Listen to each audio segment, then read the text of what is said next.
வணக்கம். சிவன் மாந்திரீகம். இந்த மாந்திரீகத்தில் மோகினி வசியம் செய்வது, மோகினி வசியம் செய்யும் மாந்திரீக ரகசியம். மோகினி வசியம். மோகினி வசியம் சொன்னாவே அது யாருக்கெல்லாம் பயன்படும், யாருக்கு பயன்படாது. மோகினி ஆண்களை பிடிக்குமா, பெண்களை பிடிக்குமா? மோகினி வசியத்தால் எவ்வளவு பாதிப்பு இருக்கும்? மோகினி என்பது ஒரு மாயை உருவம். அந்த மோகினி என்பது ஆண்களை மட்டும்தான் பிடிக்கும். பெண்களை பிடிக்க பல வகையான துஷ்ட ஆத்மாக்களும் பிரம்ம ராட்சதங்களும் பூத பிரேத ஆத்மாக்களும் பேய் பிசாசுகளும் இருக்கும். எப்பவுமே ஒவ்வொருவருக்கும் ஒவ்வொரு ஆசை இருக்கும். மனிதர்களுக்கு எப்படியெல்லாம் ஆசை இருக்கோ, எதை சாப்பிடணும், எதை அனுபவிக்கணும், எதையெல்லாம் நாம் வாங்கி சேர்த்து வச்சுக்கணும், எதையெல்லாம் மற்றவங்கிட்ட இருந்து ஏமாற்றி பிடுங்கிக்கணுன்ற எண்ணங்களெல்லாம் இருக்கோ, அதே போல தான் துஷ்ட ஆத்மாக்கள் என்று சொல்லக்கூடிய பூத பிரேத ஆத்மா, பேய் பிசாசு, மோகினி, யட்சினி, எச்சர்கள். யட்சினிகளும் எச்சர்களும் அது கேட்டிங்கன்னாக்கா அது தனி ஒரு விஷயத்தில் போகும். எச்சர்களும் எச்சினிகளும், இந்த எச்சர்களும் எச்சினிகளையும் வணங்குறவங்க பார்த்திங்கன்னாக்கா புதையலை எடுப்பதற்கு அவர்களுடைய துணை இருந்தால்தான் எடுக்க முடியும் என்கின்ற மாந்திரீக மறைமுக ரகசியங்களில் இருக்குது. உடனே புதையலை எடுக்கிறதுக்கு உங்கள்கிட்ட மை இருக்கா, புதையலை எங்கள் வீட்டில் இருக்கிறது எடுத்து கொடுத்துருக்கீங்களாலாம் கேட்கக்கூடாது.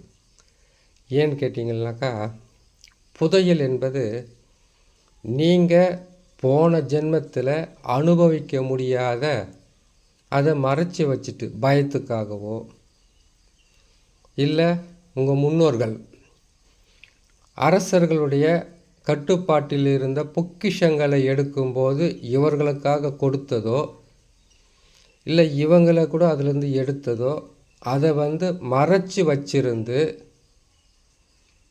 நல்லா புரிஞ்சுக்குங்க, அதை மறைச்சி வச்சிருந்து அது அனுபவிக்கவும் முடியாத, எடுக்கவும் முடியாத, மறந்தோ இல்லை மறைச்சி வச்சோ அவங்க இறந்திருந்தால் அவங்களால தான் அந்த புதையலை எடுக்க முடியும்.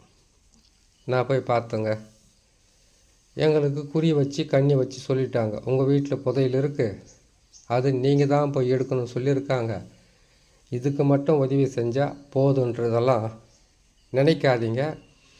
புதையல் யோகன்றத நீங்கள் போன பிறவியில் இல்லை உங்களுடைய அப்பா, பாட்டன், முப்பாட்டன் இவங்க யாராவது ஒருத்தர் அதை மறைச்சி வச்சிருந்தோ இல்லை அனுபவிக்க முடியாமல் அதை விட்டிருந்தாவோ அது உங்களுக்கு கட்டாயமாக கிடைக்கும். அது மாறாது. எதுவுமே நமக்கு கிடைக்கணும்னு நினைக்கக்கூடாது. உங்களுக்கு பாக்கியம் இருந்தால் கட்டாயம் கிடைக்கும். அப்படிப்பட்ட புதையல்களை எடுக்கிறதுக்கு யட்சினிகளும் எச்சர்களும் இவர்கள் பூதமாக காத்து கொண்டிருப்பாங்க. அவங்க யாரெல்லாம் அதுக்கு உரிமையாளர்களோ அவங்க போனால் தான் அது அமைதியாக இருக்கும். மற்றபடி கட்டாயப்படுத்தி எடுக்கணும்னு நினச்சி மந்திரங்களாலும் சில பலிகளாலும் அதை ஜெயிக்கணும்னு நினச்சா நிறைய கஷ்டம் வரும். அரசாங்கத்தால் பல வகையிலும் தண்டிக்கப்படக்கூடிய சூழ்நிலையாக மாறிடும். அதனால் உங்களுக்கு நீங்கள் எதையெல்லாம் செய்து வச்சுருக்கீங்களோ அது போன பிரிவில் செய்திருந்தால், இல்லை உங்கள் முன்னோர்கள் வச்சுருந்தா உங்களுக்கு சேரணும்னு இருந்தால் அது சேர்ந்துடும். சரி, இது எச்சர்களும் எச்சினிகளுக்கும் சொல்லக்கூடியது. எச்சினிகளில் பல வகையில் இருக்குது. அது நிறைய இருக்குது. அது ஒவ்வொன்றும் போடும்போது போட்டுக்கிட்டே வரலாம்.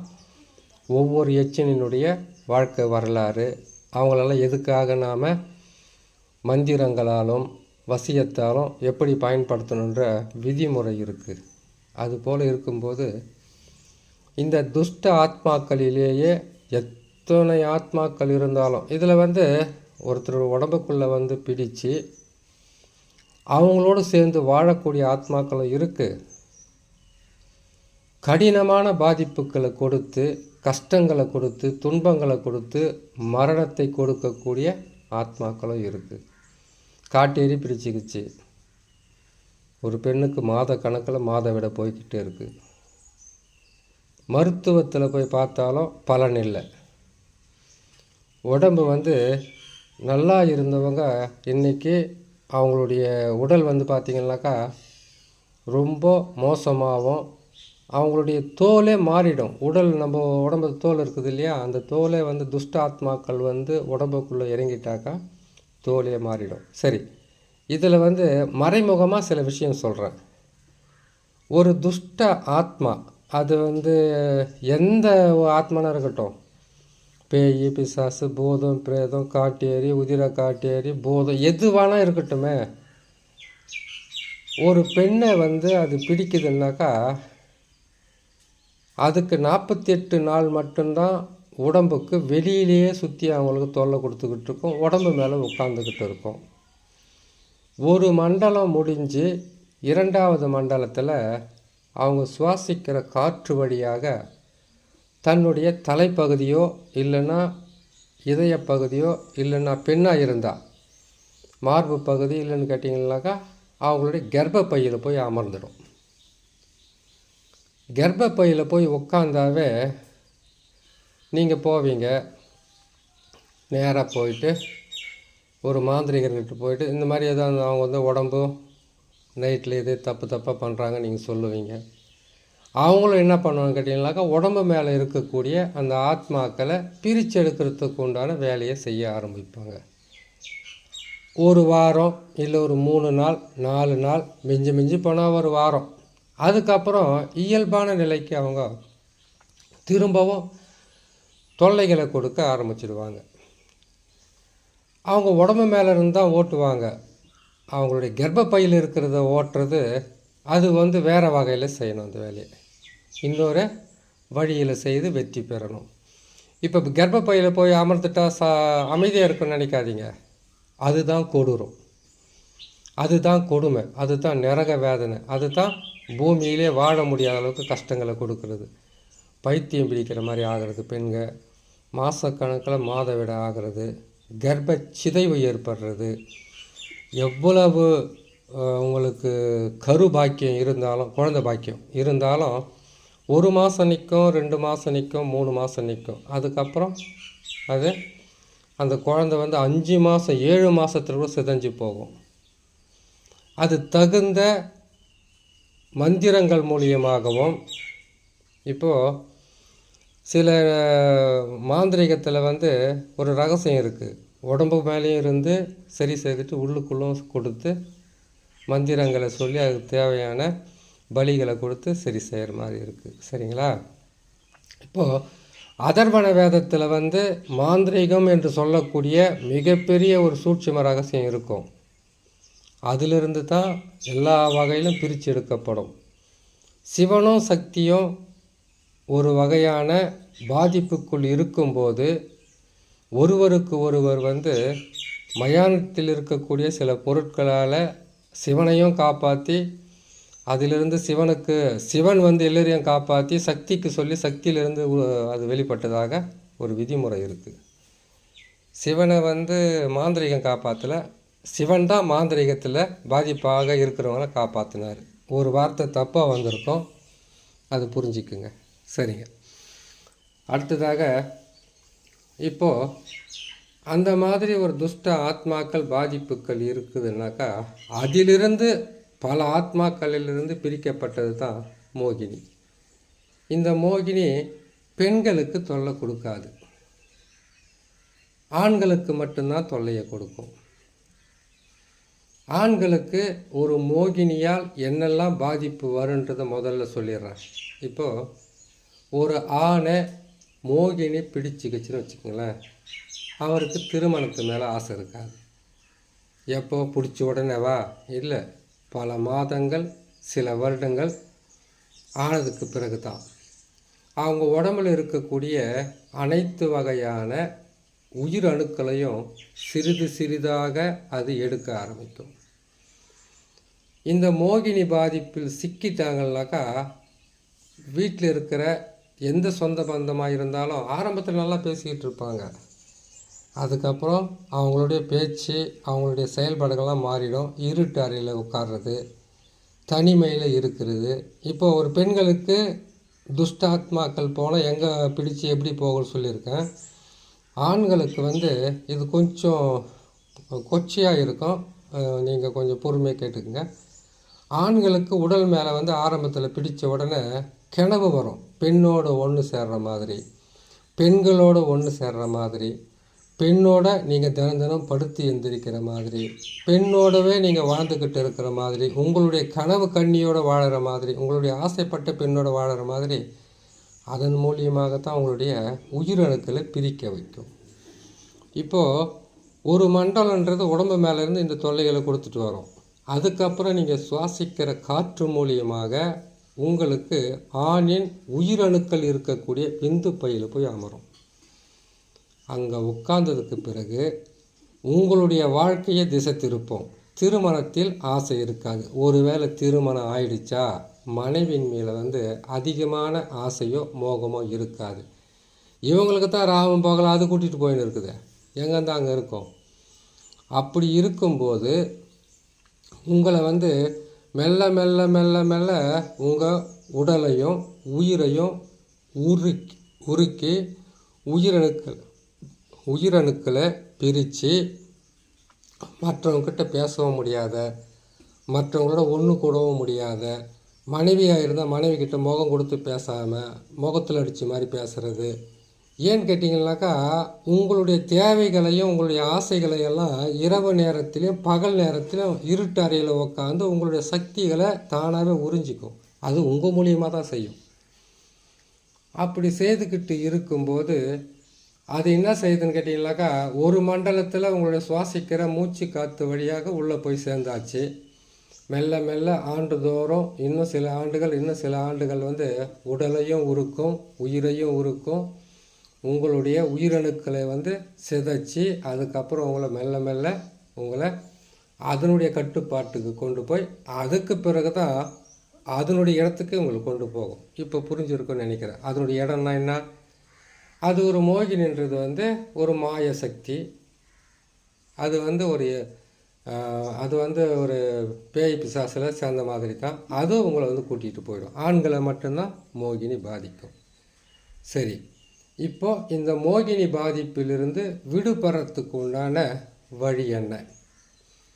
இதுதான் மோகினியால் வரக்கூடிய பாதகம். இன்னும் நிறைய இருக்குது. அப்பப்போ போடும்போது சொல்லிக்கிட்டு வர நீங்கள் கேட்டு பயன்பெறலாம். சரி, இதுக்கு என்ன செய்யணும்னு கேட்டிங்களேனாக்கா மாந்திரீகத்தில் புரசு மரம் என்று சொல்லக்கூடிய புரசு மரத்தினுடைய வடக்கு வேரால் ஒரு உருவ பொம்மை பாவையை செய்யணும். பாவையை செய்து அந்த புரசு மரத்தால் வடக்கு பக்கம் போகக்கூடிய வேரால் செய்யப்பட்ட அந்த பாவையை ஒரு பெண் உருவமாக பாவித்து அங்கே அடையாளங்களெல்லாம் கரெக்டாக அதை நீங்கள் வடிவமைக்கணும், செதுக்கணும், செய்யணும். அப்படி செய்து அதுக்கு வெள்ளை நிற, நல்லா புரிஞ்சுக்கோங்க, வெள்ளை நிறத்தில் உடைய போடணும். அதை கட்டி சித்திர மூலம் என்று சொல்லக்கூடிய ஒரு வகையான கொடி இருக்குது. மாந்திரிகத்துக்கு மிகவும் உகந்தது. அந்த கொடியை மெத்த மாதிரி, அதாவது ஒரு நம்ம வீட்டில் படுப்போம் இல்லையா, அந்த மாதிரி மெத்த மாதிரி அந்த கொடியவை ஆணி வேறு அறுபடாமல் பிடிங்கி ஒரு மண் பாத்திரத்தில் வச்சு அது மேலே இந்த உருவ பொம்மை செய்தோம் இல்லையா புரசு மரத்தால் அந்த ஆணிவேர் எடுத்து செய்தோம் இல்லையா, அந்த மாதிரி செய்த ஒரு உருவ பொம்மைக்கு வெள்ளை துணி, வெள்ளை மல்லிகைப்பூ, பால் சாதம், இல்லைன்னு கேட்டிங்கன்னா பாலால் செய்யப்பட்ட பலகாரங்களை அதுக்கு வச்சு வெண்பொங்கல் கூட படைக்கலாம். படைச்சி முடிச்சுட்டு அதுக்கு இவங்களுடைய உடல் ஆணுக்கு பிடிச்சிருக்கு இல்லையா, அது என்ன செய்யணாக்கா உடம்புலேருந்து அவங்களுக்கு 8 அழுக்கு எடுக்கணும். 8 அழுக்கு எடுத்து, இப்போ மாந்திரிகர் செய்கிறதா இருந்தால் இல்லை, நீங்களே செஞ்சுக்கிறதா இருந்தால் மாந்திரிகர் வந்து அது தனிப்பட்ட முறையில் அதனுடைய மோகினிக்கு உண்டான பல வகையான மந்திரங்களும் மைகளும் எல்லாமே இருக்கும். மோகினி மையே இருக்குது, அதையும் செய்து இது பண்ணுற மாதிரிலாம் இருக்குது. அது முட்டையில் தடவி செய்யணும். முட்டைன்றது வந்து சர்வசாதாரணமாக எடுத்துக்காதீங்க, அது பேர் சிற்றண்டம். சிற்றண்டத்தை வைத்து பேரண்டத்தையே அடிக்கலாம்னு சொல்லியிருக்கு மாந்திரிகத்தில் தான். அதுக்காக இந்த அண்டத்தை எடுத்து இந்த அண்டத்து மேலே அடிச்சிடலாம் நினச்சிக்காதீங்க, அது தப்பாக போயிடும். அப்படி அந்த புருஷ மரத்தால் செய்யப்பட்ட அந்த வேரால் செய்யப்பட்ட அந்த உருவ பொம்மைக்கு மல்லிகை பூவெல்லாம் போட்டு அதை வச்சு யார் வந்து அந்த மாதிரி பாதிப்பில் இருக்கா அவங்களுடைய உருவப்படம், அவங்க உடம்புல இருக்கிற அழுக்கு இதையெல்லாம் எடுத்து அவங்க காலடி மண்ணெல்லாம் எடுத்து இன்னொரு உருவ பொம்மையை செய்யணும்.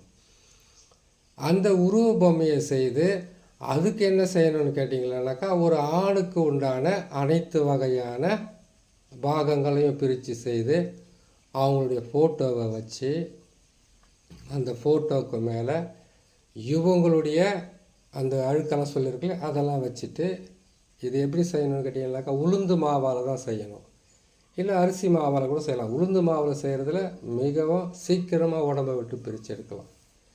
அப்படி செய்து முடித்து அதுக்கப்புறம் என்ன செய்யணும்னு கேட்டிங்களேனாக்கா, எந்த ஆணுக்கு இந்த பாதிப்பு இருக்கோ அந்த ஆணுடைய உடலிலிருந்து கால் வரைக்கும் ஒரு படிகாரம் ஒன்று எடுத்து உடம்பெல்லாம் தேய்ச்சிக்கிட்டு வரணும். அப்படி உடலிலிருந்து கால் வரைக்கும் தேய்ச்சிக்கிட்டு வந்து ஆண் பெண் உருவத்தில் இருக்கிறது இல்லையா, நம்ம பெண் உருவமாக வந்து மோகினி மாதிரி ஒன்று செஞ்சுருக்கோம், ஆண் உருவம் காலடி மண் எடுத்து உளுந்து மாவு அரிசி மாவு வச்சு செஞ்சுருக்கோம் இல்லையா, அந்த படிகாரத்தை ஒரு ஆணுடைய உடலெல்லாம் தேய்ச்சி கொண்டு வந்து 2ஆக உடைச்சி இந்த பாவை மேலே ஒன்று அந்த ஆண் உருவத்து மேலே ஒன்று போடணும்.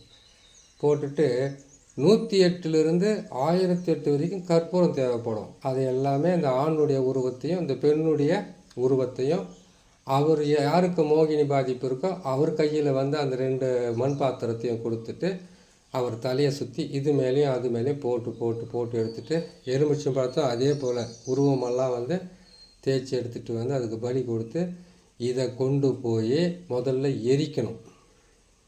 கற்பூரம் போட்டு நல்லா எரிக்கணும். இதுக்கு படையிலெல்லாம் இருக்குது. படையிலெல்லாம் இவ்வளோவே செய்கிறது ரொம்ப கஷ்டம். படையிலெல்லாம் போட்டு செய்கிறது ரொம்ப ரொம்ப கஷ்டமாக இருக்கும். இது செஞ்சாவே போதும். இது செய்து எடுத்துன்னு போயிட்டு ஆற்று மணலில் ஒன்று புதைக்கணும். எதை புதைக்கணும்? அந்த ஆணனுடைய உருவ பொம்மையை ஆற்று மணலில் புதைக்கணும். கற்பூரத்தை போட்டு இந்த பாவை செஞ்சில மோகினி பாவை அதை எரிக்கணும். அதை எரித்து எங்கே புதைச்சிங்களோ அந்த இடத்துல இந்த உருவ பொம்மையை நம்ம செஞ்சோம் இல்லையா, அந்த புருஷ மரத்துலேருந்து அது மேலே வச்சு அது சுற்றிலையுமே நீங்கள் என்ன செய்யணும்னு கேட்டிங்களானாக்கா, சிவனுடைய சக்கரம் என்று சொல்லக்கூடிய முக்கோணத்தை வரைஞ்சி அதுக்கு மேலே நீங்கள் உங்களுடைய குலதெய்வம் இஷ்ட தெய்வம் இருக்கு இல்லையா அவங்களுடைய பேரையோ அவங்களுடைய மந்திரங்களையோ சொல்லிட்டு வந்தாக்கா உங்களை பிடித்திருக்கக்கூடிய மோகினி பாதிப்பு உங்களை விட்டு குறுகிய காலத்தில் விலகி நீங்கள் நல்ல நிலைக்கு வந்துடலாம். இதிலிருந்து மந்திரம் இருக்குது, பூஜை விதி இருக்குது, பூஜை புனஸ்கார விதி இருக்குது, என்ன இது இருக்குது. ரொம்ப வீடியோ நீளம் அதிகமாக இருக்கிறதுனால அது இன்னொரு பதிவில் போகிறேன், கேட்டு பயன்பெறுங்க.